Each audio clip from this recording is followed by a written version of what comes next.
Cască gura. Cască gura. Băi, cască gura, băi. Și-a rămas așa. Are în gură Cornel. Cască gura, băi. Uite ăla. Prosop de baie. 2. Așa. 4 sapunuri.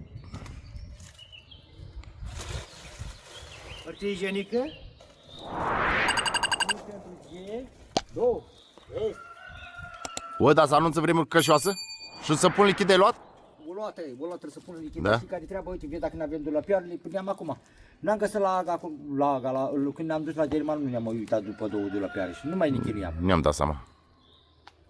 Dar las, când vine omul și ăla, le pune aici. Până atunci le lăsăm așa undeva. Câte prosoape sunt? Trebuie dus... Pied. În diametru. Așa. Și să o luăm să punem 4 aici, că să bălângăni căsuța în copac, să bălângăni și să punem aici, să o aduc acum.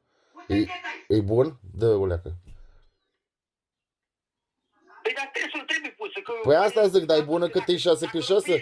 Punem peste tătuța. Asta zic, e bun 6 pe 6 sau trebuie mai mari în diametru? E bun 6 pe 6, că putem să mai punem pe contrafișă. Și ce să mai zic, mai trebuie ceva să ne mai aducă niște contrafiși, cumva, o bucată de aia sus? Nu, colțare de cele, colțare de prins, să le prins cu autofiletate și pe mușuruburi în lemn. Să le pui sus. Aha. Și jos trebuie să săpăm să turnăm beton, nu? Da, sapat, turnat beton, dar sapat. Da, dacă mai dă cineva, îți mai arăt o dată, să vezi. Cât arma sara asta? Dacă mai dă cineva, să te uiți o leacă, să vezi frumos ești. Are mușchi, trebuie. O tăla pe Ștefan! Ștefan, dă cu găina, Ștefan! Are drăcușor pe el, Ștefan, nu te-a... Bine, Ștefane! Fii atent aici, Corneli. Corneli, uite-ia. Cornel Armastaru! Telefonul.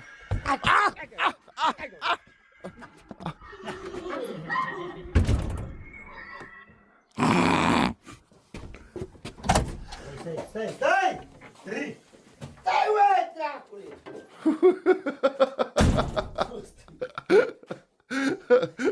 Armasare au mână? Hă? Au mână? Da, mă, că e cu 4 chișoare și 2 mâini. A, da? Eu știu că... N-ai văzut? Hă? Trebuie poctojit.